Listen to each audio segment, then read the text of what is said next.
Chapitre 20. La chute d'un roi. Un soir de 1978, alors que j'étais assis au bar luxueux de l'hôtel intercontinental de Téhéran, quelqu'un me tapa doucement sur l'épaule. Je me retournai aussitôt pour me trouver face à face avec un Iranien costaud en complet veston. « John Perkins, tu te souviens de moi ?» me demanda-t-il. L'ancien joueur de soccer avait pris beaucoup de poids, mais je le reconnus immédiatement à sa voix. C'était mon vieil ami Farhad, de Middlebury, que je n'avais pas vu depuis une bonne dizaine d'années. Nous nous embrassâmes, puis nous nous assîmes ensemble. Il devint vite évident qu'il savait tout de moi et de mon travail. Il était tout aussi évident qu'il n'avait pas l'intention de me parler beaucoup du sien. « Je vais aller droit au but, » me dit-il alors que nous commandions notre deuxième bière. « Je prends l'avion demain pour Rome. Mes parents y vivent. J'ai un billet pour toi pour le même vol. Ici, tout est en train de s'écrouler, tu dois partir. » Il me tendit un billet d'avion. Je n'ai pas douté une seule seconde de sa bonne foi. À Rome, nous avons dîné chez ses parents. Son père, ce général retraité qui avait déjà sauvé la vie du chat en barrant le passage à un assassin, m'expliqua que son ancien patron l'avait grandement déçu. Depuis quelques années, disait-il, le chat avait montré son vrai visage, celui d'un homme arrogant et cupide. Le général blâmait la politique extérieure des États-Unis, particulièrement leur soutien à Israël ainsi qu'à des dirigeants corrompus et à des gouvernements despotiques pour la vague de haine qui traversait le Moyen-Orient, et il prédisait la chute du Shah pour les prochains mois. Vous avez semé les graines de cette rébellion au début des années 50, quand vous avez renversé Mossadegh. À l'époque, vous trouviez cela très habile, et moi aussi, mais maintenant nous en subissons tous les conséquences. J'étais stupéfait. Yamin et Doc m'avaient tenu un discours semblable, mais dans la bouche de cet homme, ses propos prenaient un sens différent. Tout le monde connaissait déjà l'existence d'un mouvement islamique fondamentaliste clandestin, mais nous étions convaincus de l'immense popularité du Shah auprès de son peuple et donc de son invincibilité politique. Le général était toutefois catégorique. « Retenez bien mes paroles, dit-il solennellement. La chute du Shah ne sera qu'un début. Elle ne constituera qu'un prélude à une plus vaste action du monde musulman. Notre rage a couvé trop longtemps. Elle va bientôt éclater. » Au cours du repas, il fut souvent question de l'ayatollah Ruhollah Khomeini. Farhad et son père m'assurèrent qu'ils ne souscrivaient guère personnellement à son chiisme fanatique, mais ils étaient manifestement impressionnés par ses attaques contre le Shah. Ce religieux, dont le nom signifiait « inspiré par Dieu », était né d'une famille de fervents érudits chiites dans un village proche de Téhéran en 1902.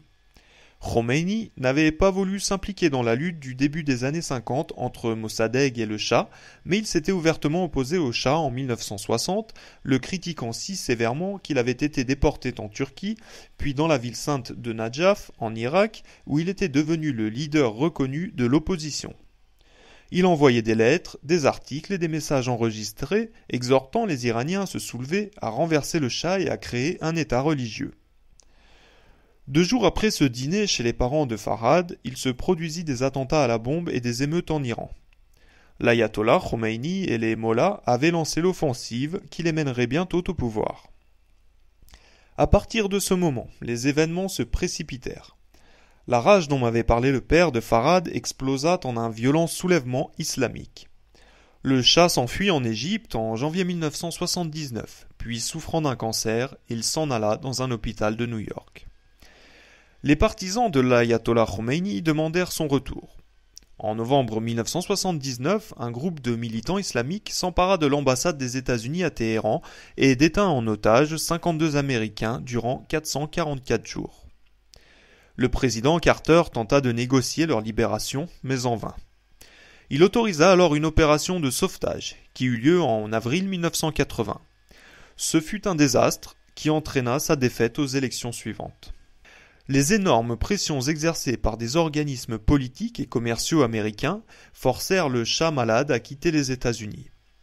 Il lui était très difficile de trouver un pays d'exil car aucun de ses anciens amis ne voulait de lui.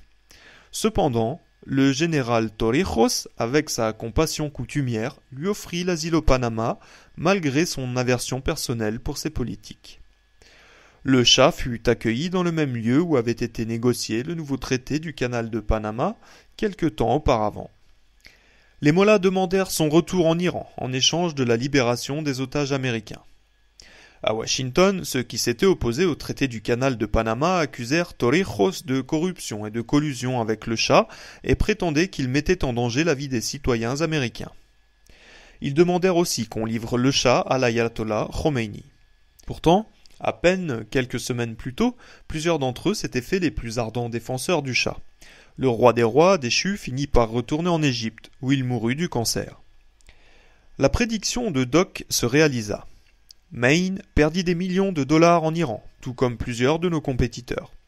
Le tandem Reagan-Bush s'installa à Washington en promettant la libération des otages, la chute des mollahs, le retour de la démocratie en Iran et un règlement définitif de la situation quant au canal de Panama.